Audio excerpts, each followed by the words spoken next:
이란도 마찬가지입니다. 그동안에 1대1로 600조를 투자했는데 완벽히 박살났다라는 거죠. 반갑습니다. 김영은TV입니다. 여러분들 트럼프 대통령이 이란을 칠 때 좀 뭐라고 해야 되나? 중국을 때리고 있는 것 같아서 속 시원함 없으십니까? 1타 3피로 침몰하고 있는 중국입니다. 이란을 쳤는데 왜 중국에서 비명소리가 들리냐? 그거는 트럼프의 소름 돋는 설계에서 나오는데요. 자, 지금 중동에서 터지는 폭탄 소리에 밤잠을 설치는 사람이 하메네이 죽고 이 중국의 시진핑 그리고 발발 떨고 있는 김정은. 이란의 공습이 단순한 테러 지원국 응징하는 수준 아니다라는 거죠. 에너지, 금융, 그리고 지정학적인 전략까지 중국을 칠 3마리 토끼를 한꺼번에 잡아버렸습니다. 중국 제거 작전의 실체가 드러났는데요. 중국이 25년 동안에 이란에다가 600조 원을 쏟아부었다라고 합니다. 작년 6월에 트럼프 대통령의 벙커버스터가 이란에 2방이 떨어졌을 때 그때 조금 정유시설이 타격을 입었고 이 중국 입장에서는 이렇게 이란을 때렸는데 다시 공격하지 않을 거야 라고 하면서 원유 사업을 계속 이어갔다라고 합니다. 그런데 이번에 이 미국에게 집중적으로 타격 대상이 되었고 초토화됐다라고 합니다. 그러니까 600조 원 쏟아부어 가지고 공들여 쌓은 공드탑이 몇 시간 폭격에 완벽히 잿더미가 됐다라는 거죠. 자, 이란 전쟁으로 1타 3피의 직격탄을 맞고 침몰 중인 이 중국의 비참한 현실에 대해서 긴급 분석하도록 하겠습니다. 구독 버튼 꼭 눌러주시고요. 멤버십 가입으로 응원 부탁드리도록 하겠습니다. 영상 마지막 현대백화점 황금배 기억하시죠? 그 신뢰를 이어서 단독 런칭 광고 있습니다. 끝까지 시청 부탁드리도록 하겠습니다. 감사합니다. 자, 중국이 왜 그동안에 기를 쓰고 이란 편을 들었을까? 그건 바로 싼 기름 때문이죠. 아마 제 영상을 보셨다라고 하면 이 이란 전에 대한 흐름을 또 알 수 있을 것 같은데요. 미국의 제재를 받았던 이란과 베네수엘라의 원유를 국제 시세보다 3분의 1 값으로 사들여가지고 이 중국은 제조를 해왔고 그 싼 원재료로 인해 가지고 가격 경쟁력에서 유리한 고지에 올랐었죠. 그렇게 해서 중국의 경쟁력은 발전해 왔던 겁니다. 근데 1월에 베네수엘라 작전에서 어떻습니까? 마두로 건져내고 그 원유 시설 관리 전체 통째로 미국으로 먼저 간 다음에 세계에 뿌려주고 걷어들인 돈 베네수엘라에 나눠주겠다. 자, 이렇게 가고 있죠. 그리고 이번에 이런 공습으로 인해 가지고 중국이 구축한 제재국 에너지 생명선 자체를 아예 끊어버렸습니다. 유가가 지금 배럴당 120달러까지 치솟았다가 지금 트럼프 전쟁 빨리 끝낼 거다라는 말에 80달러까지 떨어졌죠. 그렇지만 이란과 베네수엘라에서 이 중국으로 나가던 저가 원유 공급은 끊겼습니다. 중국 정유, 화학 업체들은 어떻게 비명 지르고 있죠. 제조업 기반 전체가 통째로 흔들리고 있습니다. 트럼프는요, 지금 시진핑 밥줄을 끊어버린 거죠. 시진핑은요, 지금 경제가 박살이 나면요, 이 목숨줄도 끊어질 겁니다. 자, 더 치명적인 건 뭐냐? 금융. 이 페트로 위안의 꿈을요, 완벽히 박살냈습니다. 이 달러 패권에 도전했던 이 시진핑의 최후가 이란 전으로 완벽히 꺾였다라는 거죠. 시진핑이요, 달러 패권에 도전했다가 야심차게 밀어붙였던 위안화 석유 결제 시스템 페트로 위안 그 핵심 파트너가 이란이었는데요. 이란이 무력화되면서 위안화에 대한 국제화 전략이 쓰레기통으로 들어갔습니다. 이게 달러로 원유 결제, 페트로 달러, 이게 뭐냐면 석유를 사려고 하면 달러가 필요하다. 1970년도 때 미국과 사우디아라비아가 합의해서 시작된 이 체제는요, 달러가 기축통화, 지위를 유지하는데 가장 큰 동력이 되고 있습니다. 현대 경제에서 석유는 어떻습니까? 생존 필수 제재죠. 그런데 전 세계 모든 국가가 이 석유를 사기 위해서는 반드시 달러를 보유해야 된다라는 구조를 만들어버린 미국. 그럼 미국은 달러를 계속 찍어내도 인플레이션이 오지 않는 거죠. 세계적으로 수요가 뒷받침되니까 달러를 찍어내도 가치가 폭락하지 않는다라는 겁니다. 산유국들이 석유를 팔아서 달러를 사들였어요. 근데 이 달러는 다시 미국 국채를 사거나 미국 금융기관에 예치가 된다라는 거죠. 그럼 달러는 다시 미국으로 들어오게 되는 겁니다. 결국 미국은 달러를 막 찍어내지만 달러가 어떻게 미국으로 들어와가지고 미국의 막대한 부채를 감당하고 또 국방비도 충당하는 자금이 된다라는 거죠. 그런데 만약 원유 결제가요, 달러도 있지만 위안화도 있다, 또는 달러에서 위안화로 완전히 바뀌어 버린다, 이렇게 됐을 때는 전 세계 국가가 달러를 더 이상 필요로 하지 않는다라는 거죠. 그렇게 되면 달러 가치 폭락하고 미국 패권은 무너지게 되는 겁니다. 이것을 중국이 노렸다라는 거죠. 그래서 현재 이란 전쟁에서 트럼프가 노리는 건 단순히 뭐 원유 아니다, 단순히 이란의 항복 아니다라는 거죠. 정권 교체, 사실 이것보다 더 큰 그림은요, 중국의 달러화 시도를 괴멸시키는 겁니다.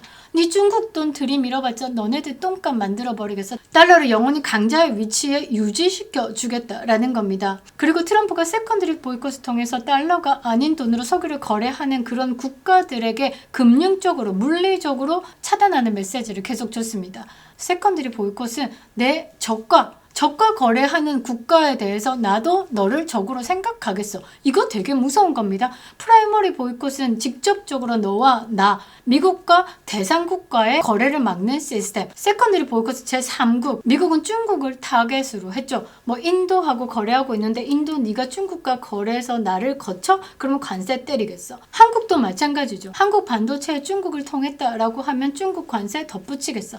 이렇게 지금 전 세계 제재를 가하고 있는 겁니다. 그러니까 전 세계 기업 중에 미국 시장과 달러 결제망을 포기할 수 있는 기업은 세상에 존재하지 않는다. 그런데 중국하고 거래하거나 이란과 거래를 한다라고 하면 하고 싶어도 미국으로부터 금융 사용 선고를 받을까 봐 스스로 거래를 끊어버리게 만드는 공포의 연쇄 반응을 일으킨다라는 거죠. 그러니까 자원이 많아도 이 자원을 살 수 없게끔 만들어 버리겠다. 돈줄을 완벽히 말려 버리겠다는 경제적 참수 작전이 들어간 것이다라는 거죠. 그러니까 금융 고립이다라는 외통수에 걸린 시진핑이가 무슨 수로 달러에 대항하겠냐라는 거죠. 그래서 이번 이란 작전으로요, 1타 3피를 먹은 겁니다. 자, 세 번째는요, 지금까지 1대1로 이란에 600조에 대해서 투자를 했는데 완벽히 증발됐습니다. 베네수엘라에도 중국이 어마어마한 차관을 제공했습니다. 그런데 마두로 체제가 붕괴되고 난 다음에 돈을 회수하지 못하게 됐다라는 거죠. 베네수엘라 원유는요, 일단 어디로 가냐? 미국으로 간 다음에 팔리게 되는 겁니다. 미국이 중국에게 못 가려고 하면 전 세계 시장에 맞게끔 제 돈 내고 사. 이란도 마찬가지입니다. 그동안에 1대1로 600조를 투자했는데 완벽히 박살났다라는 거죠. 하메네이 죽음과 동시에 시진핑의 돈도 날아갔다라는 겁니다. 우리나라 돈으로 588조. 이란 정유 시설을 현대화해주고요, 중동 물류 거점을 확보하겠다. 그래서 어마어마한 자본이 들어갔는데 미국이 지난 6월에는 핵시설만 타격을 했었는데 지금은요, 정유 시설까지 다 박살냈습니다. 회수 불능 상태로 만들었다라는 거죠. 서방의 전문가들은 어떻게 평가하냐?